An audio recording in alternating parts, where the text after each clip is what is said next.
Impertinente. 4 especialistas desafiados por 4 comunicadores sobre temas como política, economia, ciência e sociedade. Impertinente é um podcast da Fundação Francisco Manuel dos Santos com todas as perguntas que sempre quisemos fazer a quem realmente conhece os factos que fazem diferença nas nossas vidas. Olá, bem-vindos ao Impertinente. Cá estamos no Campeonato da Ciência. Já cá está o Dr. Ricardo Rangel também connosco para falar da saúde feminina. E hoje o tema é menopausa. Estás parada? É essa a cara que as pessoas fazem quando se fala em menopausa. Ui, não é? E eu sinto que se formos para a rua perguntar a qualquer pessoa o que é menopausa, vão dizer-nos, isso é quando a mulher deixa de menstruar e já não pode engravidar. Mas se eu te perguntar a ti, que és especialista, o que é que tu me respondes quando eu digo o que é menopausa? Então, essa primeira parte está correta, não é? Pronto, ao menos isso. Isso por definição, ou seja, se nós formos assim muito rigorosos e simplistas, a definição é quando temos um ano inteiro sem menstruação. Se for 11 meses, já não é? Se só 11º voltares a menstruar, voltas a estaca zero na tua contagem. Certo. Portanto, definimos aqui os 12 meses, que é assim uma forma simples de medir.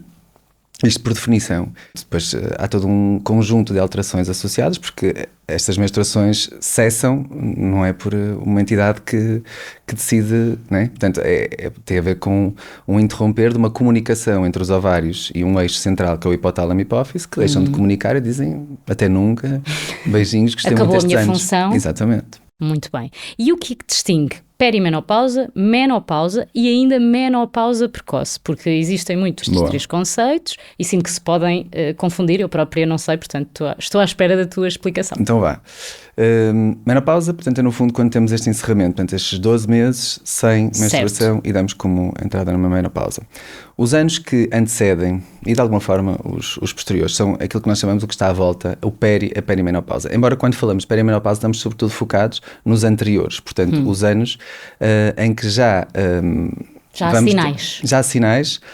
Muitas vezes, alguns são mais óbvios, não é? Portanto, alterações de ciclos, os calores, os frios, alterações de peso, mas também há outras fases em que os ciclos estão ótimos e já temos ali algumas evidências de que as hormonas sexuais já não estão nos níveis que estiveram antes. Portanto, isso é a perimenopausa. E depois, a menopausa precoce tem a ver com a instalação da menopausa, portanto, um encerramento do processo, ter os 12 meses, antes dos 40 anos. Nós assumimos que a partir dos 40 anos já não será precoce, portanto será uma idade ok ou fisiológica para entendermos que a menopausa possa acontecer.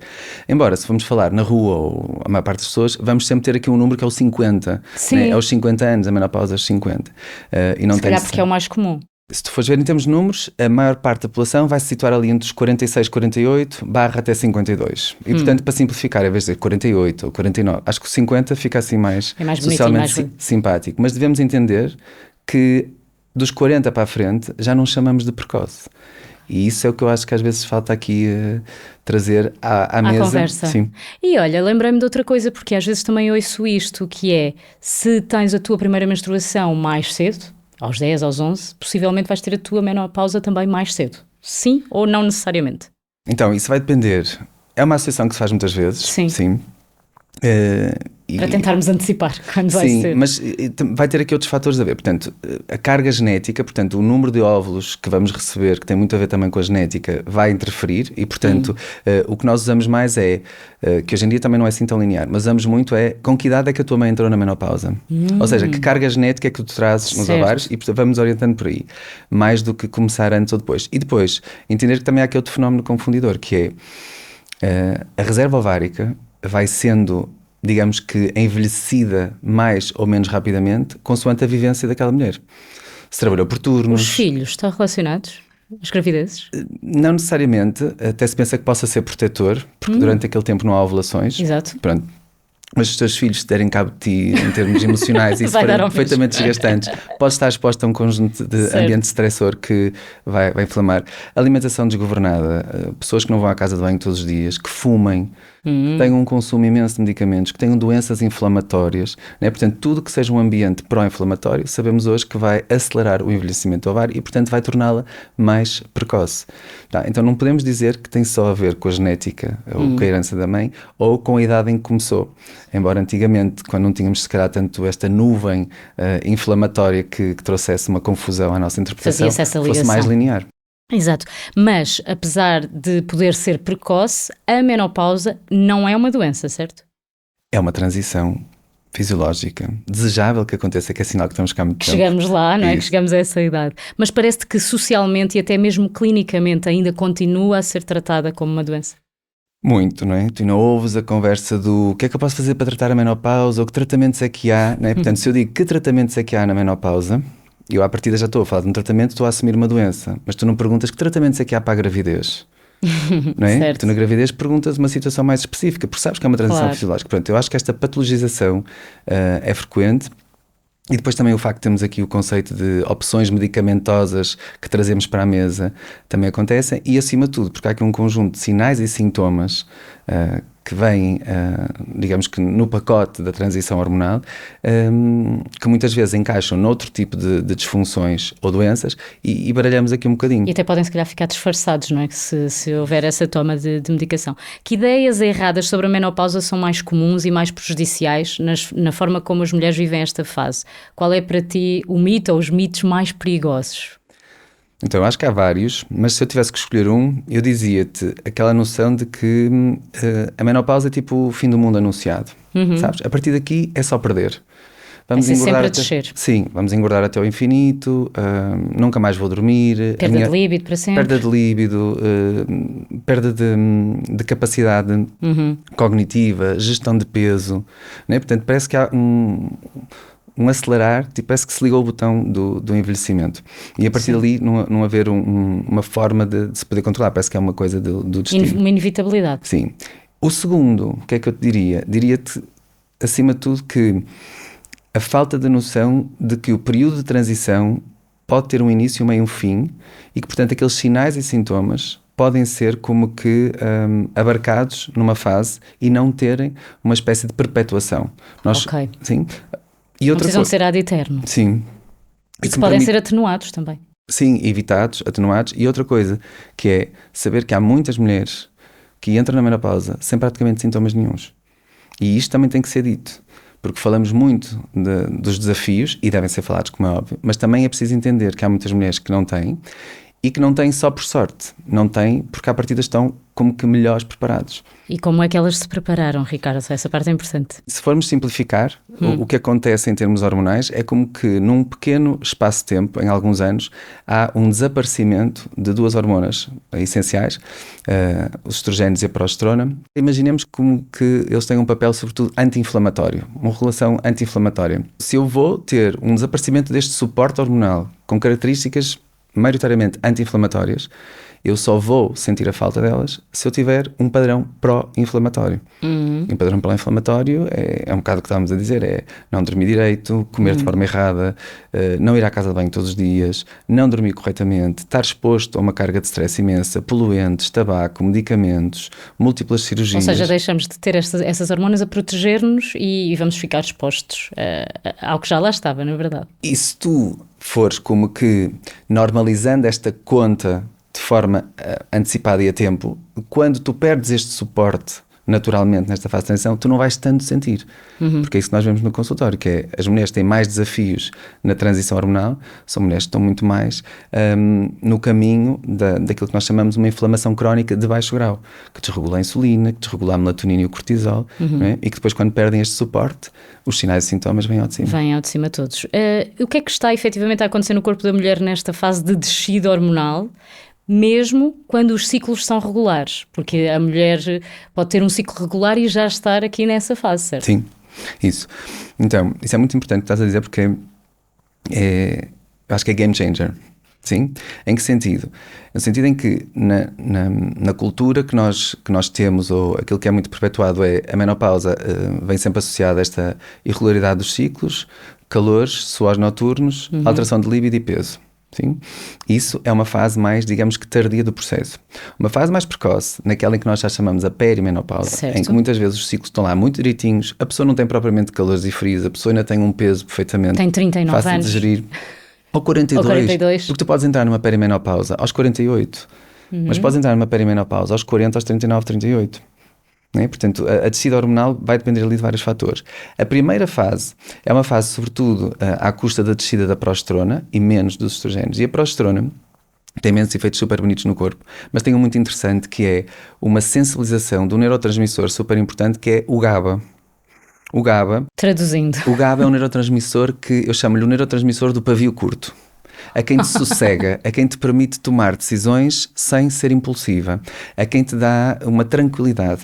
A progesterona ajuda também na recuperação ou na qualidade do sono. Tá? Então, aqueles primeiros sintomas que normalmente associamos muito aos 40, que é estou irritada, tenho pouca paciência, o meu sono já não é o que era, a minha resistência ao exercício já não é o que era.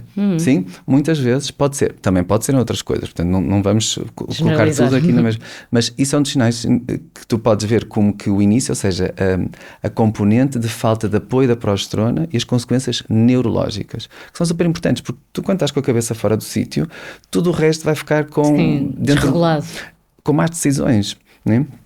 Então essa é a primeira fase e que muitas vezes pode ser 1 ano, 2, 3, 4 e vais procurar às vezes um apoio mais dirigido em medicamentos ou suporte farmacológico para a parte neurológica, quando se calhar precisavas de aprender a gerir melhor o teu stress, se calhar precisavas de trabalhar o fenómeno inflamatório que está a fazer uma aceleração da descida da tua progesterona, não acompanhar o que tens e eventualmente recuar um bocadinho na exposição à quantidade de coisas que decides fazer e que a tua transição hormonal não te está a acompanhar.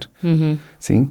E rotulamos, não é? Tipo, olha, agora estou a tomar isto para dormir, agora estou a tomar isto para ansiedade, agora estou a tomar isto para acordar. E é o início depois de uma toma maior, não é? Quando chegarmos à fase da menopausa, efetivamente. E depois, falávamos de mulheres que ainda mantêm o ciclo e a progesterona que desce, mas também temos o outro lado, que são mulheres com os ciclos irregulares, olha, por exemplo, os tais 11 meses.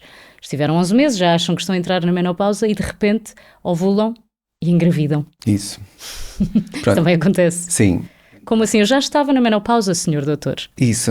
Essa é uma falha, ou seja, a fase mais tardia há sobretudo uma falha da resposta folicular, portanto os folículos que no fundo vão trabalhar para uma boa ovulação e consequente uma gravidez. Mas temos que entender que na perimenopausa é QB comum se engravidar. Portanto, gostei do QB comum. Pronto, porque não se engravida da mesma forma, mas não é uma coisa completamente para excluir. Então nós explicamos... traz riscos por causa disso não.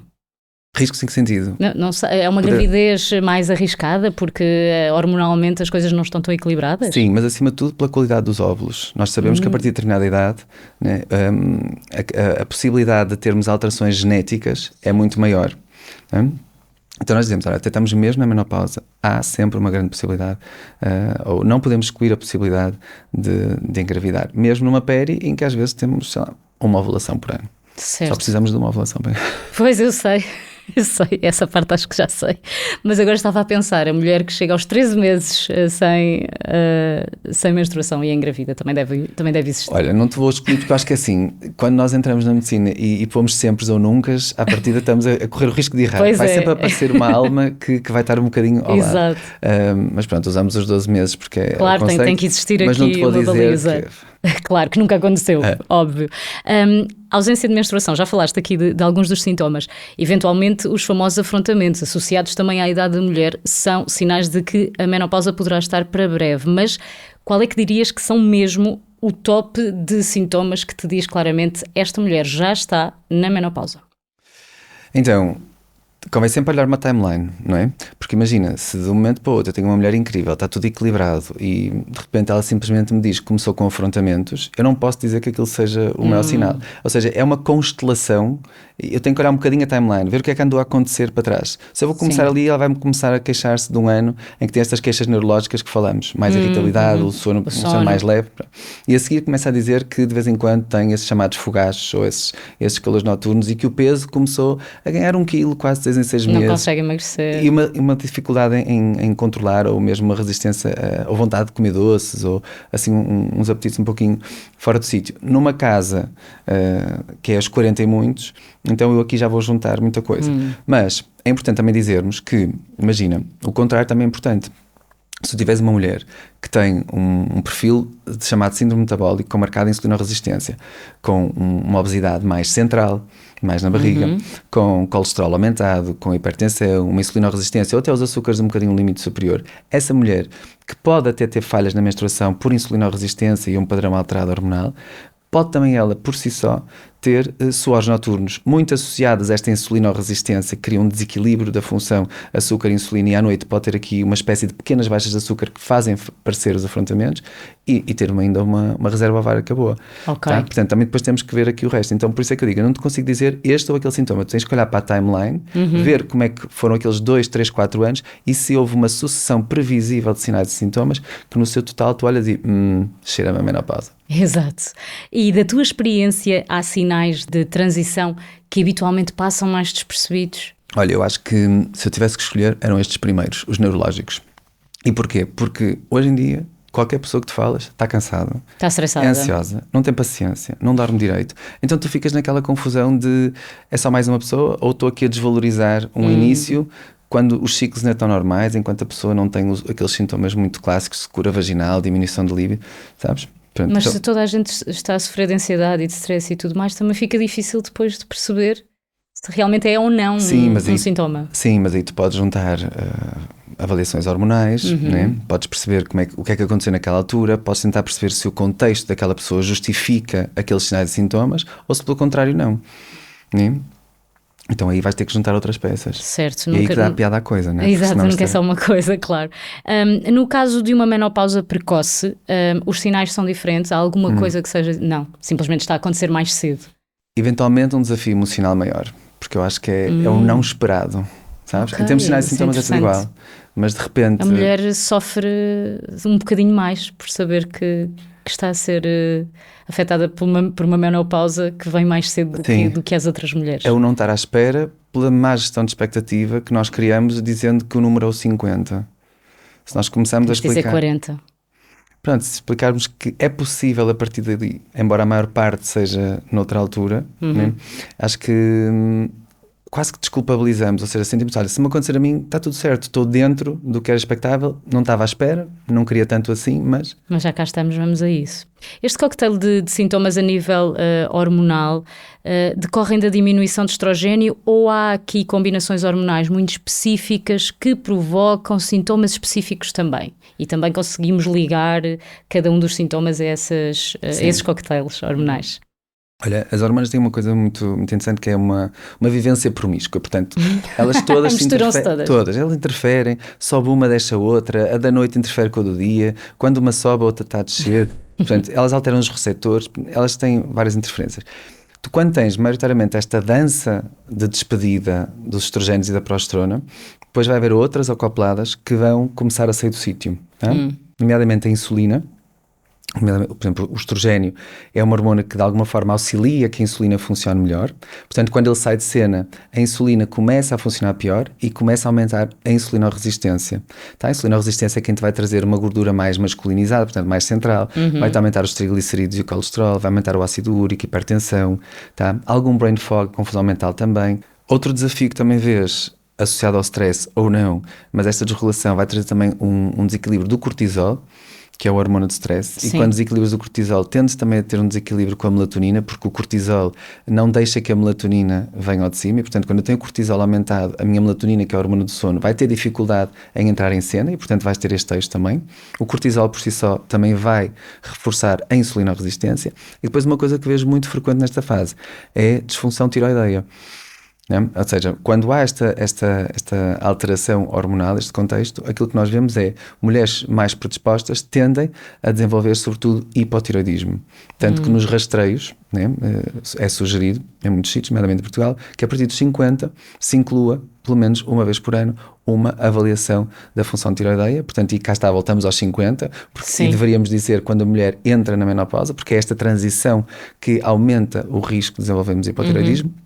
E, portanto, eu diria que progesterona, estrogénios, insulina, cortisol, melatonina e tiroide seriam, assim, aqui as maiores da festa.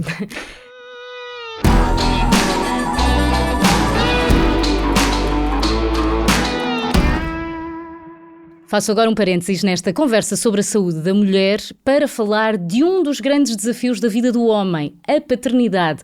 O Dia do Pai está a chegar e a Fundação Francisco Manuel dos Santos vai assinalar a data com a apresentação do livro Pais Nossos, de Frederico Batista, com dezenas de testemunhos. Este é um retrato e um convite à reflexão sobre o que significa ser pai em Portugal nos dias de hoje. Que pais temos e que pais queremos? As respostas estão, como sempre, em ffms.pt.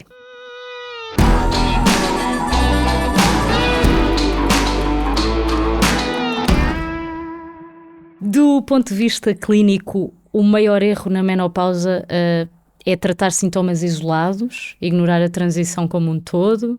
Filipe, eu acho que essa pergunta dava muita coisa. Acho que nesse caso o problema não é só da menopausa. Eu acho que é tudo.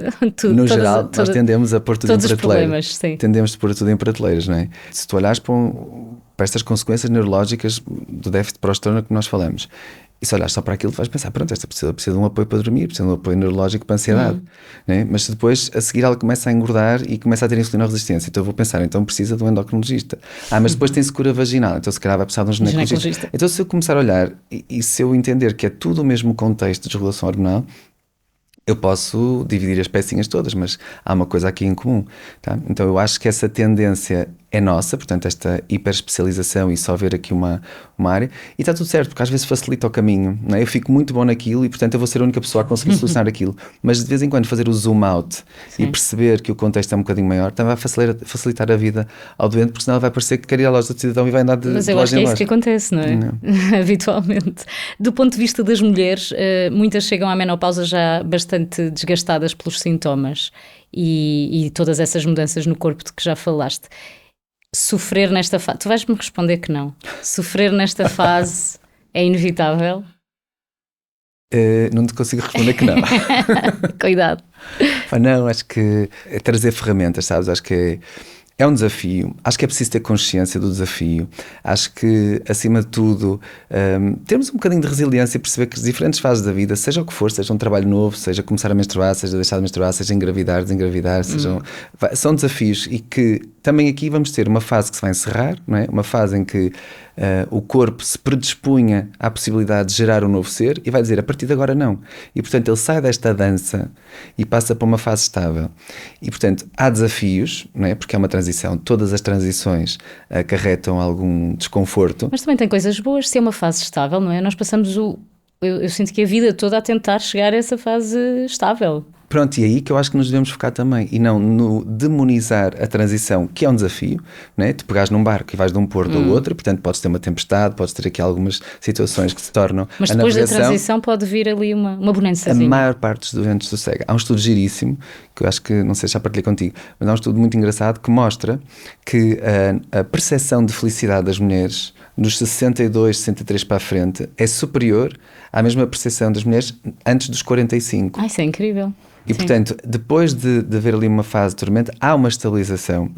Né? Então, isso é uma coisa que eu acho que é importante dizer. Claro que vai haver sempre uma outra mulher que vai ter um desafio mais longo e vai ficar mais anos a ter aqui alguns sintomas. Mas eles encerram-se. E, portanto, o processo inicia, é tão maior ou menor consoante o processo inflamatório que eu trago de trás, mas é possível que ele se estabilize e a partir dali para a frente eu entro num equilíbrio e entro numa fase mais estável, portanto não tem esta dança da fase fértil. Tu disseste as palavras de esperança que toda a gente queria ouvir, Ricardo, porque para além dos sintomas imediatos, quero que me expliques que impacto é que tem a menopausa na saúde da mulher mais a médio e longo prazo, nos 10 anos seguintes, nos 20 anos seguintes. Se o tal aumento de peso é uma coisa irreversível, a perda de líbido é uma coisa irreversível, não é? Já percebi. Não. Então, os maiores desafios, são vários desafios e podemos falar assim dos principais. Ora, podemos falar do desafio do osso e da osteoporose, Que Pois é, muito, pois é. Pronto. Porque as hormonas sexuais têm um bom impacto e, de facto, há ali uma aceleração e, portanto, é importante termos cuidado e estarmos mais preparados. E o preparado é fazer exercício, nomeadamente exercício com carga, é comer uma alimentação predominantemente mais alcalina do que ácida, porque as mais ácidas vão nos roubar mais osso.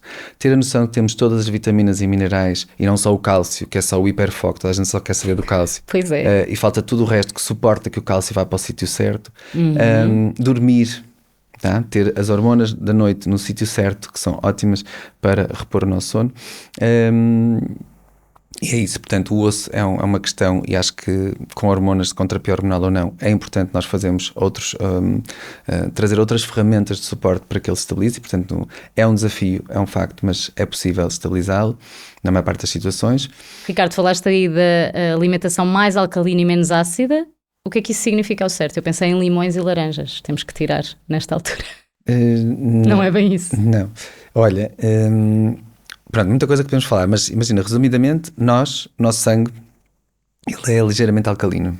Tá? Então é como se o nosso corpo estivesse preparado para tender um bocadinho para o lado alcalino. A acidez vai criar desafios. Né? Porque se o meu pH é 7.335, portanto um bocadinho acima dos 7, o meu corpo é assim que funciona. Portanto, se ele começar a acidificar, eu vou tentar ligar mecanismos que o vão compensar, o meu rim, o meu osso, o meu pulmão, por aí fora. E portanto, eu deverei privilegiar que a minha alimentação seja maioritariamente no sentido de manter este pH, porque se eu contrariar, o meu corpo vai estar sempre a usar recursos. Uma das principais reservas que nós temos alcalinas no corpo é o osso. Né? Pronto, então, eu devo trabalhar para o poupar, privilegiando ou prevalecendo aqui uma dieta maioritariamente alcalina. Não estou a falar de água alcalina, tá? A água alcalina mas também, é outro tema. Não necessariamente, é muito mais a alimentação. Ok. A água alcalina pode ser interessante para o estômago, mesmo em si, para o pH do estômago, mas a partir do momento que ela é absorvida ali um conjunto de alterações, eu não iria tanto por aí. É muito mais a alimentação. Tá? A carga proteica excessiva, nomeadamente proteína animal, com montes de fósforo, que é muito mais ácida do que uma dieta plant-based, e hoje sabemos isso. Claro que a plant-based também tem alguns desafios, é preciso ter alguns cuidados, portanto não entrar num extremo. Sim, sei lá, mesmo a malta vegetariana, e plant-based não significa vegetariano, significa ter um predomínio, não é? Porque não é basicamente a mesma coisa, e há extremos que nem se podem pensar, não é? Tipo, tu podes comer batatas fritas e beber cerveja todos os dias e estás a ser vegetariano, não é? Mas sobretudo, a falta de vegetais, a falta de frutas, o excesso de proteína animal, o excesso de laticínios, sim, e muita comida processada, tá? Isto são comidas sobretudo acidificantes, certo, e que vão-te trazer um preço, e nomeadamente esse preço é, como estávamos a falar, do osso. Mas também podemos dizer que hoje sabemos que doenças cardiovasculares e doenças oncológicas são muito mais fáceis de terem um caminho aberto num terreno ácido do que num terreno alcalino. Muito bem, esclarecidíssimo. Outro desafio importante que nós sabemos é que mais ou menos 10 a 12 anos depois começa a haver, não em todas as mulheres, mas a maior parte, começa a haver um aumento do risco cardiovascular, ou seja, esta insulinoresistência, este aumento do colesterol, tendência de aumento do aumento dos glíceridos, hipertensão, portanto ficar aqui com um padrão mais masculinidade, digamos assim, faz com que comece a haver um aumento de risco cardiovascular destas mulheres. O peso não é igual para todas. Há uma tendência, maioritariamente, a maior parte das mulheres, tu percebes que começa a ter um desafio mais acentuado para controlar o ganho de peso, portanto conseguir controlar e fazer inclusive alguma perda, mas não é igual para todas as mulheres. Há imensas mulheres que o peso mantém. E conheço algumas mulheres até que emagreceram na menopausa. Sim. Não é comum, mas há mulheres que perdem. Se a minha mãe emagreceu, peso. Significa que eu também possivelmente vou emagrecer. Se tiveres a sorte desse género andar contigo. Eu acho que sim. Pronto, eu acho que ficou claro que a menopausa é uma transição, não é um fim. Só mesmo para esclarecer e para pôr um ponto final nisto, não estás a romantizar a questão, pois não, Ricardo? Olha, espero que não. E espero que, pelo contrário, espero que, acima de tudo, entendamos que o que vai acontecer vai depender daquilo que eu trago. E isto é que eu acho que é a mensagem que nós devemos passar. A bagagem. Sim, porque eu acho que eu não posso esperar por aquilo, não é? Se é inevitável a transição, e é bom que aconteça porque é sinal que a pessoa está com vida naquela fase de transição. Se eu sei que ela vai ser um desafio, e se eu sei que este desafio é melhor, ou é maior ou é menor, consoante o que eu estou preparado, porquê é que eu não me preparo? Preparamos para tudo, não é? Nós preparamos para o parto, para a gravidez, para fazer um teste, para a carta de condução, para ir de viagem, para fazer uma mala, e não nos preparamos para a menopausa. E é um discurso que eu ainda não ouço. Sim, tá? e ouvimos muito quando é para o parto, lá está. E agora faço mesmo aqui esse paralelismo, que é até quando é que uma mulher está em pós-menopausa? Porque é uma coisa que também se fala muito no parto, não é? Em pós-parto. Ela está em pós-parto, ou seja, vamos desculpar aqui alguma forma de estar, de ser, o que seja. Ela dorme pouco, está com o pavio curto também, o bebê exige muito. E parece que com a mulher na menopausa esquece-se um bocadinho isso, do pós-menopausa. Pronto, é isso, ou seja, o pós-menopausa é dali para a frente, sempre. Sempre, vai ser para sempre. Certo, e é isso, ou seja, entender que para trás teve uma fase cíclica, não é? E portanto essa fase cíclica o corpo predispunha-se a gerar um novo ser, e a partir dali entra uma fase em que isso não acontece, essa possibilidade, e em termos hormonais eu estou muito mais estável. Tá? E portanto tenho outros desafios, mas também há uma maior estabilidade, uma maior previsibilidade do dia-a-dia. Então, sabendo dessa previsibilidade, e como falavas em off da montanha que estamos a subir e depois de repente chegamos ali a um ponto em que vai começar a descer, há uma idade certa, um momento certo para nos começarmos a preparar para essa transição. Lá está, a mulher está no pós-parto, não está já a preparar-se para a menopausa, Sim. não é? É quando então? Então, olha, claro que isto é sempre um stressor, não é? Porque a pessoa já nem quer pensar menopausa aos 40, quando ele me disse que já não é precoce aos 40, já fica em stress. Mas entendamos que se nós assumimos que ela não é precoce aos 40, eu não me vou preparar com 39,5. Não é? Ai meu Deus, tem Então, 38, Ricardo. Faz mal. Vai. Preparada vai sempre melhor. Então o que eu diria seria, o que me parece lógico é, na casa dos 35, 36, começar a pensar. Tá? E esta casa é muito interessante porque se nós olharmos em termos fisiológicos, tá? Eu falo muito das mulheres 35 mais por causa disso, que é, em termos fisiológicos nós vamos subindo a nossa taxa metabólica, a nossa taxa fisiológica, como se fôssemos sempre a crescer até ali aos 21, que é o nosso apogeu fisiológico, tipo o nosso, a nossa melhor capacidade celular. O nosso prime. Isso. Depois começa a diminuir essa subida e vai atingir ali um equilíbrio por volta dos 28 e ficamos como que assim a navegar num platôzinho dos 28 aos 33, 35. Aos 35 é quando há uma pequena viragem de pequena descida leve. Que depois ali 40, 42 começa a acelerar um bocadinho e depois de 50 essa aceleração vai. E vai ser tão maior a inclinação dessa descida quanto eu venho mal preparado. Tá? Então eu acho que os 35 me parece justo. Não querendo demonizar, nem querendo que as pessoas fiquem estressadas com o peso dessa idade específica, mas sim. Mas pronto, é um bocado preparar, sabes? É a história da inflamação. Se tu estás a gastar mais da conta, sim, e tu olhas para o teu dinheiro a desaparecer da conta, tu vais esperar ficar a zero para tomar uma medida de melhor gestão da conta. Não devo. Então é um bocado isso, não é? Porque a seguir a dor vai ser maior. Vão-te chatear do banco e vão dizer, minha menina, tens aqui umas quantias para pagar. Fizeste a analogia perfeita, não é? Vamos falar da terapia hormonal de substituição. Já falaste aí ao de leve há pouco, que é muito usual nesta fase. Serve para quê exatamente? E quando é que está claramente indicada? Porque nem sempre está, não é? Sim. Então, serve maioritariamente para amenizar ou trazer qualidade de vida a esta transição. Sim. E depois tens alguns estudos interessantes que falam também de uma proteção cardiovascular nas mulheres que fazem, sobretudo as mais precoces, ou seja, quanto mais próximo da transição hormonal iniciarmos a terapia hormonal, parece que há uma vantagem em proteger as mulheres. E também há estudos muito interessantes, pronto, a vantagem para o osso também, mas há também estudos muito interessantes que falam numa proteção neurológica, ou seja, a neuroinflamação em algumas mulheres parece ser mais acentuadas em mulheres que têm mais sintomas da menopausa e, portanto, se tiverem mais sintomas, serão aquelas que mais se beneficiarão com a terapia hormonal, não só para esta parte neurológica, mas também para a parte cardiovascular. Agora, uma coisa que é importante entendermos é, não existe nenhum exame que eu vá pedir à pessoa e que diga, olha, para a esquerda não faz terapia, para a direita faz terapia. Ok. Tá? Então, mais uma vez tens que ler ali tudo. É muito conversado. Não é? Então, se nós olharmos para aquilo que os consensos falam, é perceber até que ponto é que esta transição está a retirar uma qualidade de vida significativa àquela mulher. Então, nós temos que nos sentar, temos que avaliar, perceber o que é que está acontecendo nesta transição e pôr em jogo benefícios e desvantagens, não é? Porque há algumas desvantagens também. Queria que me falasses disso. Então, as que falamos mais são histórias de cancros que sejam hormonodependentes, nomeadamente alguns tipos de cancro da mama, Tá?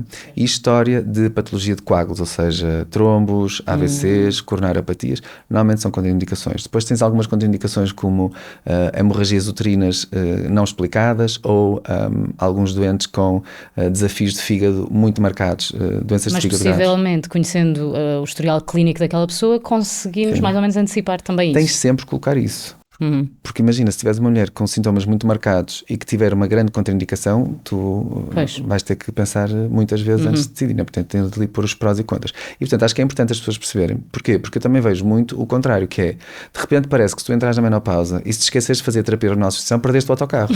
Exato. Né? E não é assim, portanto, não é para toda a gente.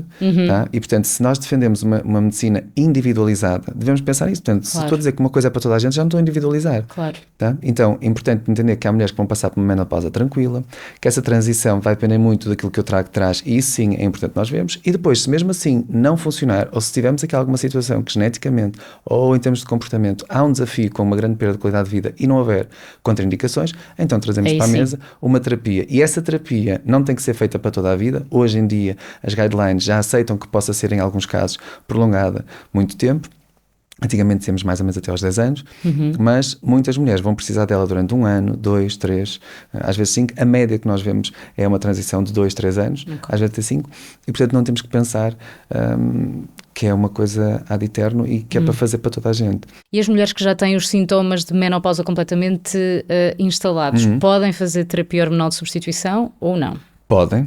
Sim, lá está, voltamos à mesma história de se tiverem sobretudo uma clínica marcada, mas o que os estudos nos mostram é as mulheres que vão tirar mais vantagens, nomeadamente em termos de proteção cardiovascular, em termos de proteção de neuroinflamação, são aquelas que começam mais cedo. Tá? Há uma janela própria, portanto, quanto mais cedo, maior a vantagem. Mas não significa que se eu sou abordado por uma mulher que está há 3 anos na menopausa e está com sintomas marcados e que ali há uma possibilidade de eu recuperar aquela qualidade de vida, eu não deva iniciar a terapia.